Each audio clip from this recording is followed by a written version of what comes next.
Welcome back to my channel learning continuous. ఈరోజు topic చాలా important topic మనకి, and also sensitive topic. ఏంటంటే reservations. మరి ఎందుకు ఈ టాపిక్ అవసరమా మనకి డిస్కషన్ చేయడము అని మీరు అడగవచ్చు. దానికి నా సమాధానం ఏంటంటే అవసరమే. ఎందుకంటే టీజీపీఎస్సీనే మనకి ఈ టాపిక్ గురించి అడిగే అవకాశం ఉంది. మనకి రిజర్వేషన్ అనగానే క్యాస్ట్ గుర్తొస్తుంది. క్యాస్ట్ అంటే మనకు సోషాలజీలో క్యాస్టిజం ఉంది, జనరల్ ఎస్సేలో క్యాస్టిజం అనేది ఒక సోషల్ ఇష్యూగా మనం తీసుకుంటాం. కాబట్టి డెఫినెట్గా this is a very very important topic. Though it is very sensitive, we need to have a definite opinion on the casteism and also what reservations are and how are they applicable to the current society. ఇది మనకు చాలా important అండి. మనకు ఒక నిర్దిష్టమైన అభిప్రాయం అంటూ ఉండాలి. ఊరికేనే రిజర్వేషన్స్ కరెక్ట్ కావు అని మాట్లాడడం కరెక్ట్ కాదు.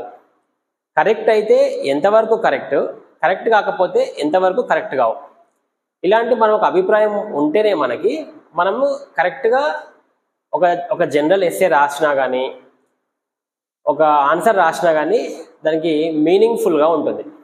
లేకపోతే we will not be able to have a clear picture on what it is.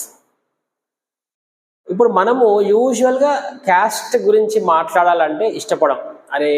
ఎందుకంటే సిటీలో పెరిగిన వాళ్ళు ఎవరు కూడా మన పక్కింటి వాళ్ళు ఏ క్యాస్టో కూడా మనకు తెలియదు, అండ్ ఎవరిని కూడా మనం క్యాస్ట్ అడగము.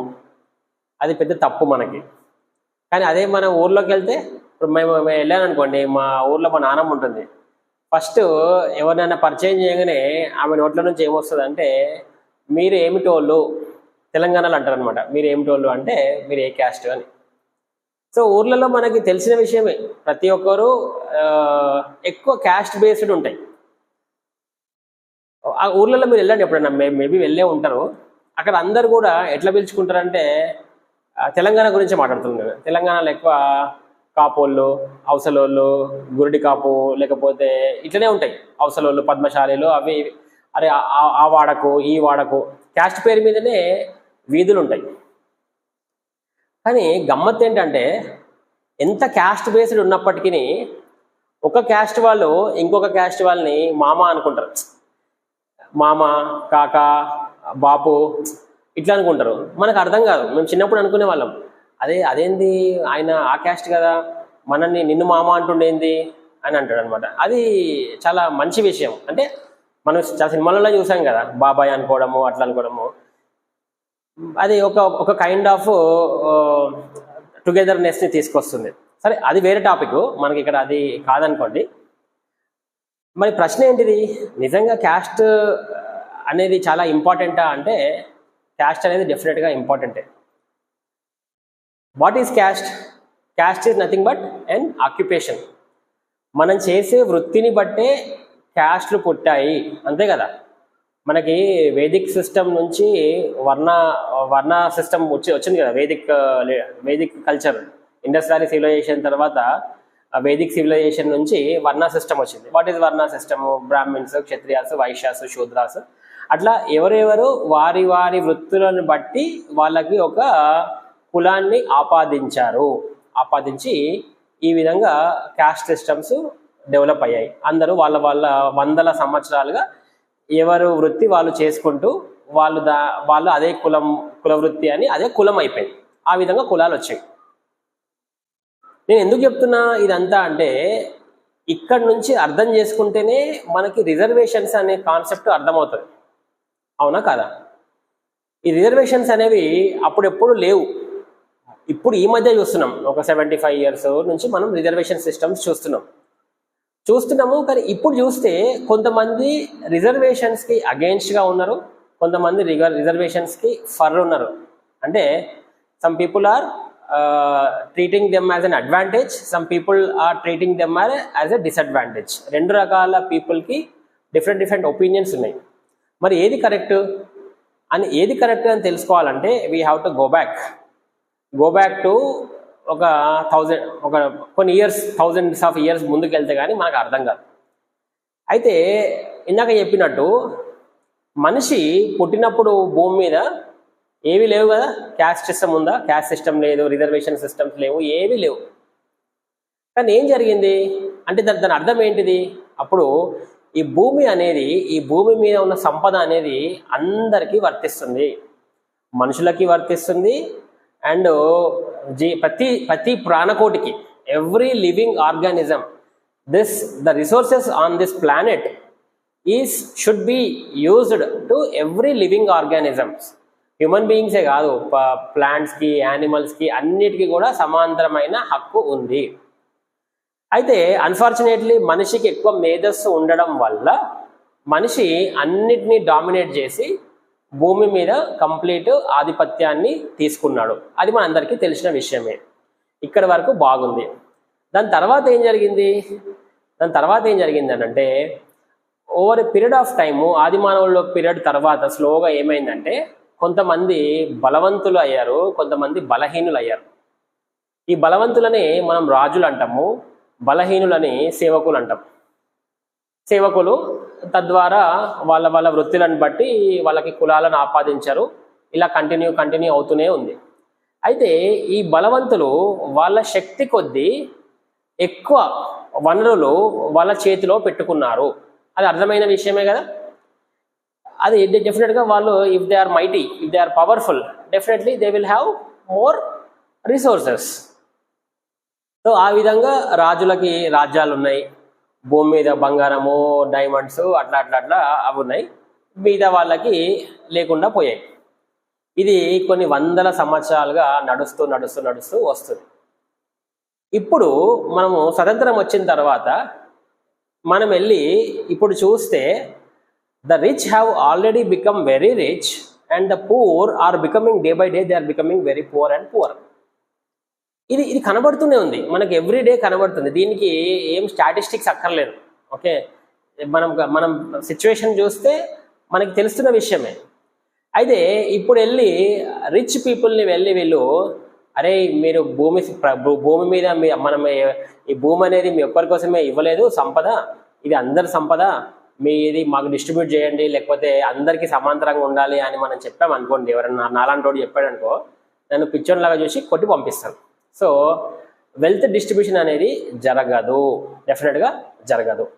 వెల్త్ డిస్ట్రిబ్యూషన్ అనే పాయింట్ వచ్చింది కాబట్టి నాకు ఒక పాయింట్ గుర్తొచ్చింది. మీరు గూగుల్లో వెళ్ళి చూడండి, వెల్త్ డిస్ట్రిబ్యూషన్ ఇన్ ఇండియా అని కొట్టండి.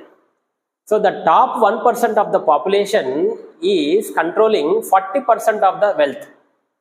Indian population, the top 1% of the Indian population is controlling the 40% of the wealth. The bottom 50% of the population is controlling only 15%, 15% of the wealth. ఇదొకటి. ఇంకొక పాయింట్ చూస్తే అదే గూగుల్లో దాని కిందనే ఇంకొక పాయింట్ వస్తుంది. Upper caste in the country are about 25% who are controlling, who are having around 55% of the wealth.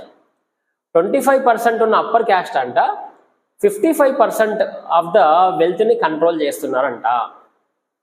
ఇక్కడ మనకు ఒక డౌట్ వస్తుంది ఇమ్మీడియట్గా. అప్పర్ క్యాస్ట్ వాళ్ళు ఏమంటారంటే, అందరు అప్పర్ క్యాస్ట్ అట్లా ఏం లేదు, అందరు అప్పర్ క్యాస్ట్ ఏం రిచ్ కాదు అని అంటారు.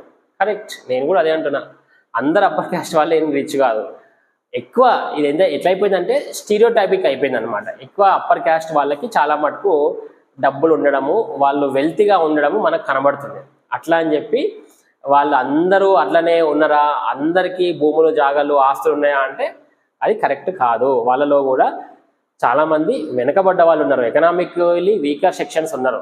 అందుకోసమే కదా మన గవర్నమెంట్ ఈడబ్ల్యూఎస్ అనే సిస్టమ్ని తీసుకొచ్చింది. EWS 103 amendment, if I'm not wrong. 103 amendment act ప్రకారము ఈడబ్ల్యూఎస్ తీసుకొచ్చి 10% రిజర్వేషన్ ఇచ్చింది. అరే ఇలాంటి వాళ్ళు కూడా ఎంతసేపు అప్పర్ క్యాస్ట్ల మీద పడి ఏడవడం కాదు, మీరు మా దాంట్లో కూడా వెనుకబడ్డ వాళ్ళు ఉన్నారు, అందరూ అప్పర్ క్యాస్ట్ వాళ్ళు లోయర్ క్యాస్ట్ వాళ్ళని దోచుకోలేదు, మీరు you have to correct your self. కాబట్టి మా దాంట్లో కూడా ఉన్నారు కాబట్టి గవర్నమెంట్ గుర్తించి ఈడబ్ల్యూఎస్ సిస్టమ్ని తెచ్చింది వాళ్ళకి. సరే, ఇదొక పాయింట్. మళ్ళీ బ్యాక్ వెళ్దాం. అయితే ఏం జరిగింది, నేను ఇందాక ఏం చెప్తున్నా, వెల్త్ డిస్ట్రిబ్యూషన్ని అందరికీ సరిగ్గా పంచండి అంటే పంచుతారా? పంచరు. మరి అలా అని చెప్పి గవర్నమెంట్ వీళ్ళని వదిలేయచ్చు. ఏంటి, అరే ఇప్పుడు ఇప్పుడు వెనుకబడ్డ కులాలలో పుట్టిన పిల్లలు కానీ వాళ్ళు కానీ మాకేం సంబంధం లేదురా బాబు, మీ కర్మకి మీరు దాంట్లో పుట్టారు, మీ బాధలు మీరు పడండి, కానీ మేము మాత్రం ముందుకెళ్ళిపోతాము అని అనడం కరెక్ట్ కాదు కదా. గవర్నమెంట్ అట్లా అన్నది కదా. ఎందుకు అన్నది అంటే గవర్నమెంట్ గవర్నమెంట్ కాదు, ప్రపంచంలో మనం ఒక చిన్న జీవి అంతరించిపోతున్నా, ఒక ప్లాంట్ అంతరించిపోతున్నా, ఎండేంజర్డ్ అంటాం, వాటినే మనం అంతరించిపోనివ్వట్లేదు. మనం వాటికి endangered, critically endangered, critically vulnerable ఇట్లాంటివి పెట్టి వాటిని కాపాడుకోవాలని ట్రై చేస్తున్నాం. ఒక మొక్క విషయంలో, ఒక పక్షి విషయంలోనే మనము వాటిని కాపాడుకుంటున్నప్పుడు మరి ఒక మనుషుల కేటగిరీ, ఒక ట్రైబల్స్ అనుకోండి, ఒక మనిషి విషయంలో మనం ఎంత జాగ్రత్తగా ఉంటాం. డెఫినెట్గా వాళ్ళని కూడా మనం కాపాడుకోవాలి. అంతేగాని మీరు వెనుకబడ్డ కులాలు, మీరు వెనుకబడ్డ జాతులు, మీరు అడవిలో తిరిగే వాళ్ళు, మీకు ఏం సంబంధం లేదు అని గవర్నమెంట్ వదిలేయలేదు. ఎందుకంటే government as per the DPSP ఉంది కదా, మన directive principles of the state policy, article 36 to 51, అందులో మీరు ఆర్టికల్ 38 చూడండి. 38 ఏం చేస్తుందంటే 38 article is very important. Social and economic justice అంటాం. అంటే అందరికీ సరి అయిన సోషల్ అండ్ ఎకనామిక్ జస్టిస్ కావాలి. అంటే మన వనరులు ఉన్నప్పటికీ ఈ వనరులని మనము ఆల్మోస్ట్ సమాంతరంగా కాకపోయినా ఇంచుమించు మనము కొంచెం వాళ్ళకి బేసిక్ నీడ్స్ ఫుల్ఫిల్ అయ్యేటట్టుగా పంచగలగాలి. బేసిక్ నీడ్స్ అంటే ఏంటిది? Food, clothing, shelter, education, sanitation, ఇవన్నమాట. అయితే ఈ వెనుకబడ్డ ఉన్నాయి కదా మార్జినల్ కమ్యూనిటీస్, పాపము వీళ్ళకి ఈ బేసిక్ కూడా ఫుల్ఫిల్ అవ్వట్లేదు. బేసిక్ కమ్యూనిటీస్ కూడా ఫుల్ఫిల్ అవ్వట్లేదు. వాళ్ళేమి భూమిలో జాగాలు అడగట్లేదు. వాళ్ళు ఏమంటున్నారంటే, అరే మా వృత్తి మేము చేసుకుంటున్నప్పటికీ మాకు బేసిక్ కమ్యూనిటీస్ ఫుల్ఫిల్ అవ్వట్లేదు. అదే కదా problem. That is a problem. So వీళ్ళని మనం ఇట్లనే వదిలేసినాం అనుకుందాం. ఫర్ ఎగ్జాంపుల్ ఆ గవర్నమెంట్ అట్లనే వదిలేసింది అనుకుందాం. ఏమవుతుంది? ధనవంతుడు ధనికుడుగా మారిపోతాడు, బీదవాడు ఇంకా బీదవాడుగా మారిపోతాడు. మారిపోయిన తర్వాత ఒక స్టేజ్ వచ్చిన తర్వాత ప్రతిఘటన మొదలవుతుంది. పిల్లిని తీసుకుపోయి రూమ్లో పెడితే అది ఒక స్టేజ్లో పులవ్ మన మీద రివర్స్ చేస్తుంది అన్నట్టు ప్రతిఘటనగా మారి అది ఎక్కడికైనా దారి తీస్తుంది. ఇప్పుడు ఈ టెర్రరిజం కానీ, ఈ ఆకలి, వాటెవర్, మనం ఇప్పుడు ఏదైనా తీసుకోండి, నక్సలిజం కూడా వన్ ఆఫ్ ద ఎగ్జాంపుల్స్ అనుకోవచ్చు. సో ఇట్లా మనము వాళ్ళని ఎక్స్ప్లాయిట్ చేస్తూ ఉంటే, మనము అంటే whoever the upper caste people కానీ, ఈ ఒక వర్గము ఇంకొక వర్గాన్ని ఎక్స్ప్లాయిట్ చేస్తూ ఉంటే చేస్తూ ఒక టైం వచ్చేప్పటికి ఏమవుతుందంటే అది రివర్స్ అవుతుంది అనమాట. కేసు రివర్స్ అవుతుంది. సో గవర్నమెంట్ ఏం ఆలోచిస్తుందంటే అలా కానివద్దు. Point number 1. సెకండ్ థింగ్, వీళ్ళని వెళ్ళి అరే బాబు మీ దగ్గర చాలా వేల ఎకరాలు, వందల ఎకరాలు ఉన్నాయి కదా, మీ దగ్గర డబ్బు దశకం ఉంది కదా, వీళ్ళకి పంచండి అంటే అది కుదరదు. అది కూడా పాసిబిలిటీ లేదు. ఏదో కొంచెం ఇస్తారు కానీ సోషల్ ఈక్విలిబ్రియం తేలేదు గవర్నమెంట్. సో ఏం చేసింది? దెన్ దే థాట్ వీళ్ళు వెనకబడ్డారు, వీళ్ళు ముందున్నారు, సో వీళ్ళకి కూడా మనం ఒక ఎనర్జీ ఇవ్వాలి, ఒక బూస్టప్ ఇవ్వాలి. ఆ బూస్టప్ అంటే ఎనర్జీ, కొత్త ఛార్జ్ వాళ్ళకి. ఆ ఎనర్జీ పేరే రిజర్వేషన్. సో మీరు ఆ రిజర్వేషన్ ఇస్తే ఇంతవరకు మీకు అన్యాయం జరిగింది, అందరూ ఒప్పుకున్నారు. కానీ అన్యాయం ఎక్కడ జరిగిందో వెళ్ళి చెక్ చేయలేము కదా. ఒక బిఆర్ అంబేద్కర్ కానీ నువ్వో నేనో కానీ వెళ్ళి మనం వెనకాల వెళ్ళి ఏ సమయంలో ఈ అన్యాయం జరిగింది, ఈ లీకేజ్ ఎక్కడైంది, అసలు ప్రాబ్లం ఎక్కడ క్రియేట్ అయింది, ఏ రాజు డబ్బు ఎక్కువ తీసుకున్నాడు అని. ఇప్పుడు ఫర్ ఎగ్జాంపుల్ నిజామే తీసుకోండి. మనం నిజామ్స్ అంటాం చాలా మటుకు, నిజాం దగ్గర అంత డబ్బు ఉంది, ఇంత డబ్బు ఉంది అని సినిమాలు కూడా తీశారు, అంత తీశారు. సో అది ఎంతవరకు నిజమో నాకు తెలియదు. కానీ ఇట్లా ఒక సెట్ ఆఫ్ పీపుల్ మనం బ్యాక్ వెళ్తూ ఉంటే ఎక్కడ జరిగిందో మనకి ఐడియా లేదు. సో ఎవరు కూడా బ్యాక్ ట్రాక్ చేయలేరు. బ్యాక్ ట్రాక్ చేయనప్పుడు ఏం జరుగుతుంది? సో మనము అట్లా అని చెప్పి దాన్ని వదిలేయలేం కదా. We have to find a solution. The solution is the reservation. సరే పోయిందేదో పోని, ఇప్పటికైనా కానీ మీరు వెనకబడ్డారు, వందల సంవత్సరాలుగా మిమ్మల్ని వెనకబడేసినాం కాబట్టి ఇప్పటికైనా రిజర్వేషన్ సిస్టమ్ని తీసుకొస్తే మీరు ఇప్పటికైనా ముందుకు రండి, మాతోనే రండి అని. It is a special privilege. Privilege అనే వర్డ్ ఎందుకు వాడుతున్నా అంటే వాళ్ళకి ఒక అడిషనల్ సదుపాయము, అడిషనల్ సదుపాయం. ఫర్ ఎగ్జాంపుల్ ఇక్కడ మీరు ఒక చిన్న ఎగ్జాంపుల్ చెప్తా. ఇద్దరు పిల్లలు, ఒక అతనేమో మంచి మంచి ఫ్యామిలీ నుంచి వచ్చిన అతను ఉన్నాడు అనుకుందాం. మనకి డబ్బులు ఉన్నాయి, ఇల్లు పెద్ద బంగ్లా, ఇల్లు, తిండి తిప్పలు అన్నీ ఉన్నాయి వాడికి, మంచి come from a very well of family. ఇంకొక పర్సన్ వాళ్ళ అమ్మ నాన్న కూలీలు, గుడిసెలో ఉంటాడు. ఇద్దరు సేమ్ స్కూల్కి వెళ్తారు. వెళ్ళినప్పుడు ఇద్దరికి సమాంతరమైన మార్కులు రావాలి అనుకుంటే అది రావు. ఎందుకు అని అంటే, ఈ డబ్బు ఉన్న అతను ఇంటికి వెళ్ళిన తర్వాత హ్యాపీగా ఫ్యాన్ కింద పడుకొని లైట్ కింద చదువుకొని వాడికి వాళ్ళ అమ్మ ఫుడ్ పెడతా ఇంట్లో పనుల్లో అంటే వాడు బాగానే ఉంటుంది. కానీ వీడి సిచ్యువేషన్ వచ్చేసరికి వాళ్ళ అమ్మ నాన్న కూలికి పోతారు, వీడు కూడా కూలికి పోతాడు, వేసుకోవడానికి బట్టలు ఉండవు, ఫుడ్ ఉండదు. సో వీడి యొక్క పరిస్థితులు వేరు, వాడి యొక్క పరిస్థితులు వేరు. మరి ఇద్దరు పరిస్థితులు వేరైనప్పుడు ఇద్దరికి ఏ విధంగా వస్తాయి? రావు కదా. సో ఎప్పుడైనా మనకి లెవెల్ ప్లేయింగ్ ఫీల్డ్ ఉండాలి. లెవెల్ ప్లేయింగ్ ఫీల్డ్ లేకపోతే it is not the right war. మనం అదే అంటాం కదా, ఇంతకుముందు మన పాత సినిమాలు చూస్తే యుద్ధంలో వాడికి కత్తి ఉంటే నీ దగ్గర కత్తి ఉందంటే వాడు కూడా పడేస్తాడు, ఇద్దరు పడేసి చేతులతో కొట్టుకుంటారు. లేకపోతే వాడికి కత్తి ఉంటే వీడికి కత్తి ఉండాలి, వాడికి బాణం ఉంటే వీడికి బాణం ఉండాలి. అంతేగాని ఒకడికి ఒక ఆయుధం ఉండి ఇంకొక ఆయుధం ఉండడం కాదు కదా. సో అట్లా అన్నమాట. సో ఇట్లా జరుగుతుంది. కాబట్టి ఇప్పుడు ఏమంటారు, ఒక సిచ్యువేషన్ వచ్చేసరికి ఓకే, ఇప్పుడు ఒక ఎగ్జామ్ ఉందనుకుందాం. ఓకే, ఒక అప్పర్ క్యాస్ట్ వాడికి బాగా సదుపాయాలు ఉన్న అతనికి 80 మార్కులు రావాలి. అదే సదుపాయాలు లేని వాడికి ఒక 50 మార్కులు వచ్చినా చాలు, లేకపోతే ఒక 60 మార్కులు వచ్చినా చాలు. వాడికి కొంచెం ఒక సదుపాయాన్ని కల్పించారు. ఈ విధంగా ఇద్దరికి సదుపాయం కల్పించడం వల్ల ఇద్దరు కూడా నెక్స్ట్ లెవెల్కి వెళ్ళడానికి ఆస్కారం ఉంటుంది. So this is called as a privilege. అయితే మరి ఇక్కడ డిబేట్ ఏంటి సార్ అంటే, డిబేట్ ఏంటిదంటే కొంతమంది ఆర్గ్యూ చేస్తారు, ఇంకా ఎందుకు ఇన్నేళ్ళు అయినా కానీ రిజర్వేషన్ ఎందుకు అని అంటే, గవర్నమెంట్ ఫస్ట్కి కాన్స్టిట్యూషన్ రాసుకున్న తర్వాత రిజర్వేషన్స్ ఓన్లీ 10 years అని అన్నారు. కానీ ఇప్పటికీ 75 సంవత్సరాలు అయింది. 75 సంవత్సరాలు అయినా కానీ ఇంకా రిజర్వేషన్స్ ఉన్నాయి. అయితే నాలాంటోడు ఏమంటాడంటే, గవర్నమెంట్కి దమ్ము లేదు, అంత సీన్ లేదు, ఈ రిజర్వేషన్స్ వీళ్ళకి తీసేస్తే వీళ్ళ ఓటు బ్యాంకు పోతుంది అని వాదిస్తాను నేను. అది నా కోణం అనుకుందాం ఫర్ ఎగ్జాంపుల్. కానీ దీనిలో ఎంతవరకు నిజం ఉంది? నేను అంటాను, నా చుట్టుపక్కల ఉన్న రిజర్వేషన్ కేటగిరీ వాళ్ళు మంచిగా ఉన్నారు. ఫర్ ఎగ్జాంపుల్ పూజా కేడ్కర్ తీసుకుందాం. పూజా కేడ్కర్ వాళ్ళ నాన్న వాళ్ళ తాత అందరూ మంచి డబ్బులున్న క్యాండిడేట్సే, ఇంకా ఈమె రిజర్వేషన్స్ వాడుకుంటుంది. సో నాలాంటి వాడికి ఏమనిపిస్తుంది అంటే, అరే ఏంద్రా ఈమె 3 generations కూడా రిజర్వేషన్స్ వాడుకుంటుంది. ఓసీ కేటగిరీలో ఉన్న వాళ్ళకేమో ఓసీ కేటగిరీలో చాలా మంది వెనకబడ్డ వాళ్ళు ఉన్నారు, పాపం వాళ్ళు అన్యాయం అయిపోతున్నారు, వీళ్ళేం తప్పు చేయలేదు, ఎవరో ఓసీ వాళ్ళు చేసిన తప్పుకి పాపం వీళ్ళు అన్యాయం అవుతున్నారు అని నాలాంటి వాళ్ళు వాదించి అనుకుందాం ఫర్ ఎగ్జాంపుల్. అయితే నేను ఎంతవరకు ఓన్లీ కొంతవరకే చూసి మాట్లాడుతున్నట్టు, నా చుట్టుపక్కల వాళ్ళని చూసి మాట్లాడుతున్నట్టు. కానీ గవర్నమెంట్ ఎందుకు తీయట్లేదు అని అంటే, మనకు నాలాంటి వాడికి common man scope very limited. మనం కొంతమందిని చూసే మనము అభిప్రాయానికి వస్తున్నాం. కానీ if you go to whole India తీసుకోండి, హోల్ ఇండియా తీసుకుంటే ఇందాక నేను చెప్పిన గూగుల్ స్టాటిస్టిక్స్ ప్రకారము ఇంకా వెల్త్ అనేది అప్పర్ క్యాస్ట్లోనే ఉంది. పాపం గవర్నమెంట్ ఎంతో ట్రై చేస్తుంది, 75 సంవత్సరాలుగా రిజర్వేషన్స్ ఇచ్చి ఇంకా వీళ్ళని పుష్ చేద్దామని ట్రై చేస్తున్నప్పటికీ వాళ్ళకి అనుకున్న రిజల్ట్స్ రావట్లేదు for various reasons. Loopholes ఉండడం కానీ, లేకపోతే for different reasons somehow that is not being achieved.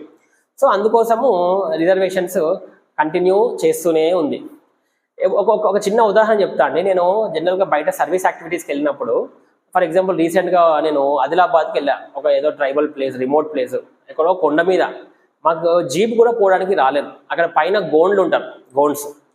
వాళ్ళని చూసినప్పుడు నా కళ్ళ నుంచి నీళ్ళు వచ్చాయి. అరే ఏందిరా మీరు అసలు ఎక్కడున్నారా నాయన, మీకు అసలు అక్కడ మనుషులే మనం ఉండలేము అబ్బా, మనం ఒక గంట కూడా ఉండలేము. అట్లాంటిది వాళ్ళు ఉంటున్నారు. ఒక ఎగ్జాంపుల్ చెప్తున్నా. సో ఇట్లాంటి సిచ్యువేషన్స్ చాలా ఉన్నాయి. ఇప్పుడు మీరు వెనుకబడ్డ ఉన్నాయనుకో, ఫర్ ఎగ్జాంపుల్ భద్రాచలి, కొత్తగూడెం తీసుకోండి, మూలుగు, ఖమ్మము. మనం అనుకుంటాం కదా అక్కడ ఎస్టీ పాపులేషన్ ఎక్కువ, లేకపోతే ఎస్సీ పాపులేషన్ ఎక్కువ, అక్కడ బోయాస్ ఉన్నారు, లంబాడాస్ ఉన్నారు, మల్టిపుల్ థింగ్స్. యాక్చువల్గా పేర్లు చెప్పొద్దు అనుకుంటున్నా కానీ తప్పట్లేదు. మరి నేను ఎవరిని కించపరచట్లేదు కాబట్టి I think I'm speaking correctly only. So మీరు నేను ఎక్కడన్నా బై మిస్టేక్ ఎక్కడైనా నోరు జారినా నన్ను కరెక్ట్ చేయండి. I will apologize or I will correct myself. So ఇట్లా మనము డిఫరెంట్ ఏరియాస్లో చూసుకున్నప్పుడు ఇంకా వెనుకబడి ఉన్నారు. అప్పుడు మనకి ఏమనిపిస్తుంది అంటే, అరే నాకు తెలిసింది చాలా తక్కువరా, నేను పాపం ఏదో కొంతమందిని చూసుకొని ఈ కమ్యూనిటీస్ బాగా ఇంప్రూవ్ అయ్యి వీళ్ళు వేరే వాళ్ళ పొట్ట కొడుతున్నారు, జనరల్ వాళ్ళ పొట్ట కొడుతున్నారు అని నేను అనుకునేవాడిని. కానీ ఇక్కడికి వచ్చిన తర్వాత చూస్తే ఇంకా నాకు తెలుసుకోవాల్సింది చాలా ఉంది. కానీ నాకు అప్పుడు అర్థమైంది. సో మేబీ అప్పుడు అనిపించింది అనమాట, ఓహో గవర్నమెంట్ ఇందుకోసమేనా రిజర్వేషన్స్ ఇంకా కంటిన్యూ చేస్తుంది. మనకు ఓన్లీ మన చుట్టుపక్కలన్నీ చూసి మనం బావిలో కప్ప అనుకుంటున్నాం, కానీ బావిలో కప్పలాగా భావిస్తున్నాం, కానీ బయట ఇంకా పరిస్థితులు ఇంకా మారలేదు. గవర్నమెంట్ ఏదైతే ఎక్స్పెక్ట్ చేస్తుందో ఆ ఈక్విలిబ్రియం స్టేట్ ఇంకా రాలేదు. ఇంకా చాలా మీరు నమ్ముతారా, ఇంకా ఇండియాలో చాలా విలేజెస్లో కరెంటు లేదు, ఇంకా people are going for the open defecation, వాళ్ళకి వాటర్ ఫెసిలిటీస్ లేదు, శానిటేషన్ లేదు. ఇంకా కొన్ని డిస్ట్రిక్ట్స్లో కొన్ని ఊర్లలో వాళ్ళని బావిల దగ్గరికి రావద్దు, చెరువుల దగ్గరికి రావద్దు, ఇంకా ఉన్నాయి. అది మనకు తెలియదు కదా అని చెప్పి అట్లా లేవనుకుంటే కుదరదు కదా, ఇంకా ఉన్నాయి. ఓన్లీ ఏంటంటే బికాస్ ఆఫ్ ద మీడియా వల్ల, డిఫరెంట్ రీజన్స్ వల్ల మనకు అవి బయటికి రావట్లేదు. కానీ ఇంకా those kind of situations are still prevailing even after 75 years of independence. అందుకోసము ఇట్లా రిజర్వేషన్స్ అనేవి ఇంకా కొనసాగుతూనే ఉన్నాయి. అయితే ఇప్పుడు మనం తెలుసుకోవాల్సిన పాయింట్ ఏంటిదంటే, అయితే ఈ రిజర్వేషన్స్ వాడుతూ ఉన్నారు కదా, ఇప్పుడు రిజర్వేషన్స్ వల్ల బాగుపడ్డ వాళ్ళు ఏంటంటే, గవర్నమెంట్ చూసింది ఓకే 3 తరాలుగా మీరు రిజర్వేషన్స్ వాడుతున్నారు కాబట్టి వాళ్ళని ఏం చేసిందంటే, ఇంకా మీకు రిజర్వేషన్స్ ఇవ్వము, మీ పేరెంటల్ ఇన్కమ్ ఇంతుంది అంతుంది అని చెప్పేసి వాళ్ళని డివైడ్ చేసి క్రీమీ నాన్ క్రీమీ లేయర్గా డివైడ్ చేసేసి only creamy layer, non creamy layer వాళ్ళకే రిజర్వేషన్స్ ఇస్తుంది. అదొక మంచి థింగ్. అది ఓబీసీలలో కూడా ఉంది. అఫ్కోర్స్ రీసెంట్గా ఎస్సీ వర్గీకరణ జరుగుతుంది కదా, దాంట్లో కూడా క్రీమీ నాన్ క్రీమీ లేయర్ పెట్టండి అంటున్నారు. That is also good. ఎప్పుడైతే క్రీమీ నాన్ క్రీమీ లేయర్ వస్తుందో దట్ విల్ బి బార్ అనమాట, ఒక లైన్.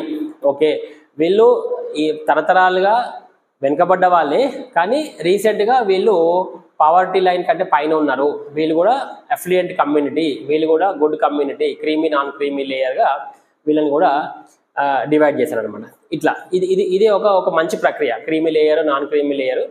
సో పీపుల్ కూడా maybe if they are following into creamy layer, మేము క్రీమీ లేయర్ అని చెప్పుకోవడం తప్పులేదు, నో ప్రాబ్లం. అదొక మంచి పరిణామమే. అట్లనే ఇంకా దీంట్లో కొన్ని జరుగుతున్నాయి, అవకతవకలు కూడా జరుగుతున్నాయి. ఎట్లాంటి అవకతవకలు అంటే, రిజర్వేషన్స్ లేని వాళ్ళు కూడా రిజర్వేషన్స్ పెట్టుకోవడం చూసాం కదా మనం. తెలంగాణ ముల్కీ ఉద్యమంలో దొంగ సర్టిఫికేట్లు పెట్టడము, అట్లా అవి కూడా కొన్ని జరిగినాయి. ఎక్కడైనా లోపాలు ఉంటాయి, ఖచ్చితంగా లోపాలు ఉంటాయి. అండ్ సెకండ్ థింగ్, రిజర్వేషన్స్ వల్ల అట్రాసిటీ కేసులు పెడుతున్నారు. ఒకప్పుడు వీళ్ళని వాళ్ళు హింసించారు అని విన్నాం, కానీ ఇప్పుడు ఏమంటున్నారంటే మేము వాళ్ళని హింసించడం ఏందో, కానీ ఇప్పుడు వాళ్ళు మమ్మల్ని హింసిస్తున్నారా బాబు. కొన్ని ఫేక్ అట్రాసిటీ కేసెస్ కూడా వింటూ ఉంటాం. వాళ్ళు ఉత్తనే మమ్మల్ని దూషించారు, కులం పేరు పెట్టి దూషించారు అని కొన్ని వింటూ ఉంటాం అప్పుడప్పుడు. మనకు తెలియదు. నేను I'm not commenting on them. అన్నిట్లో ఉంటాయండి. ఇది ఏంటంటే, ఫర్ ఎగ్జాంపుల్ ఇంతకుముందు ఉమెన్ మీద 498 చట్టం ఉండేది కదా, ఉమెన్ హరాస్మెంట్ కేసు ఇదే వెరీ ఇంపార్టెంట్ కేసు. ఉమెన్కి చాలా ఫేవరబుల్గా ఉండేది. కానీ చాలా సందర్భాలలో ఇవి కూడా వినిపించాయి. ఇది ఉమెనే ఊరికేనే ఆ కేసు పెట్టి హస్బెండ్ని బెదిరించడం, సో దాన్ని వాళ్ళకి ఫేవరబుల్గా వాడుకున్నారు. సో ఇట్లాంటివి జరుగుతూ ఉంటాయి అన్నమాట. సో అట్లాంటి కేసెస్ ఉన్నప్పటికీ, సో అట్లాంటి వెరీ మినిమల్ ఉంటాయేమో, మేబీ 5%, 4% ఉండొచ్చేమో. But most of the time ఈ రిజర్వేషన్ సిస్టమ్ అనేది మంచిదే. ఎందుకంటే నేను ఇంతసేపు వీడియో చెప్పి ఇంతకు నువ్వు చెప్పేది ఏంద్రా బాబు అని మీరు అనుకోవచ్చు. నా ఉద్దేశం ప్రకారం నేను నా ఎస్సే రాస్తే I will definitely write it is needed for the community. ఎందుకంటే ఇంకా there is a huge disparity is still seen in the society. కాబట్టి నేనేం రాస్తాను జనరల్ ఎస్ఏలో అంటే, అవసరమే, గవర్నమెంట్ ఇంకా దాన్ని కంటిన్యూ చేయడం అవసరమే. కానీ దాంట్లో మీరు అన్నట్టు ఈడబ్ల్యూఎస్ అనేది ఖచ్చితంగా పాటించాలి. ఎందుకంటే అప్పర్ క్యాస్ట్ వాళ్ళని మోసం చేయడం కాదు కదా, అప్పర్ క్యాస్ట్ వాళ్ళని అవతల పడేయడం కాదు కదా. వాళ్ళలో కూడా చాలా మంది వెనుకబడ్డ వాళ్ళు ఉన్నారు. ఈడబ్ల్యూఎస్ కరెక్ట్గా ఇంప్లిమెంట్ అవ్వాలి.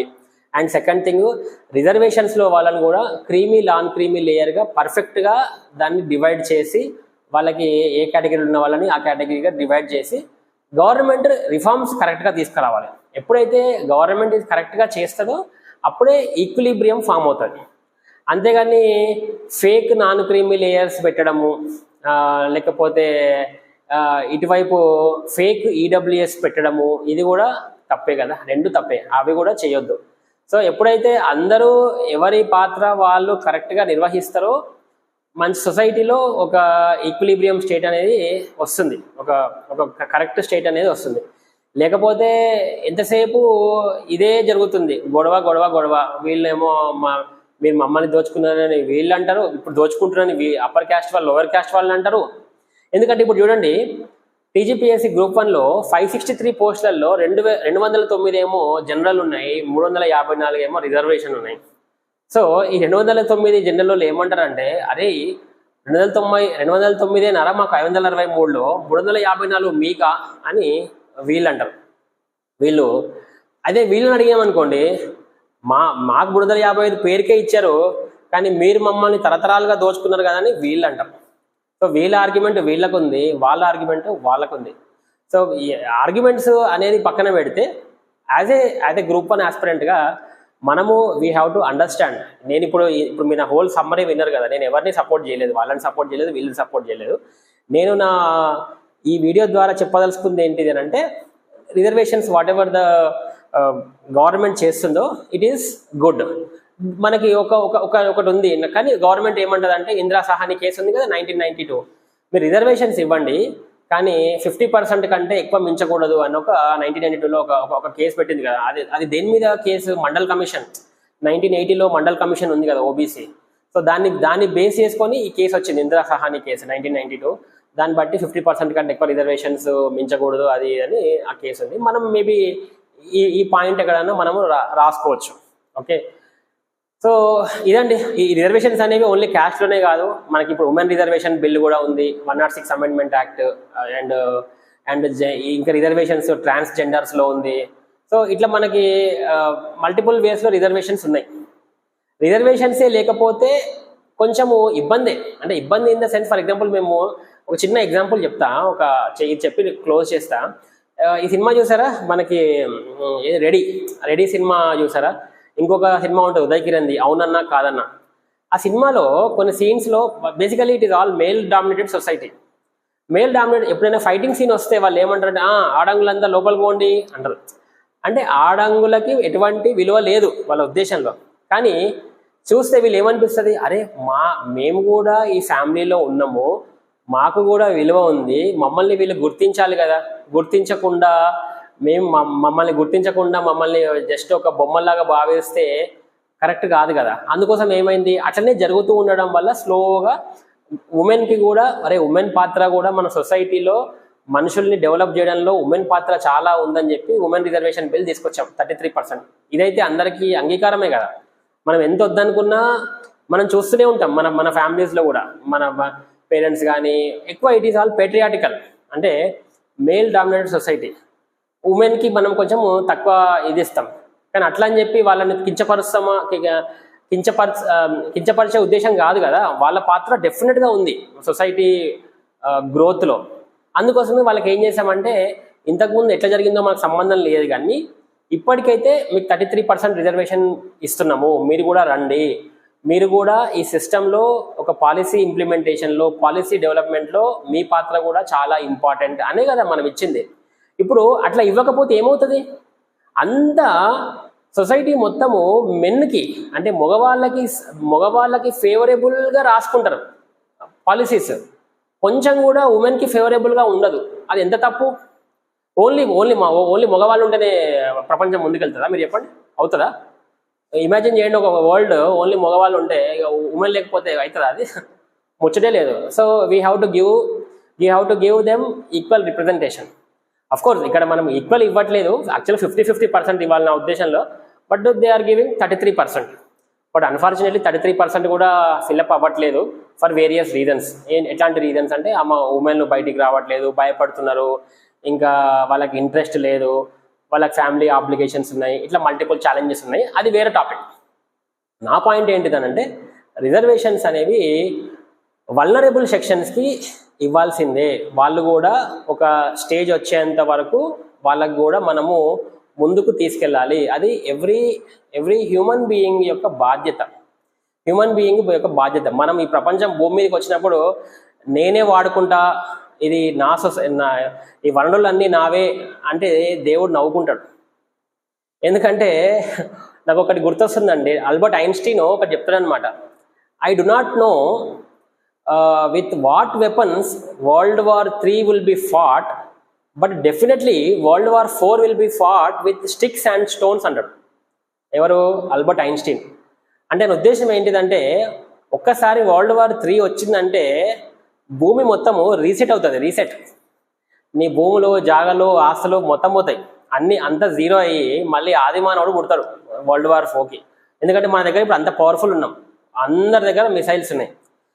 సో మనది మాత్రమే ఈ సంపద అనుకోవడం అనేది 100% రాంగ్. హూ నోస్, ఒక 1000 సంవత్సరాల క్రితం ఇప్పుడు మనం ఉంటున్నా, నేను ఇప్పుడు బిల్డింగ్ నుంచి మాట్లాడుతున్నా, 1000 సంవత్సరాల క్రితము ఈ బిల్డింగ్ నాదా? కాదు కదా.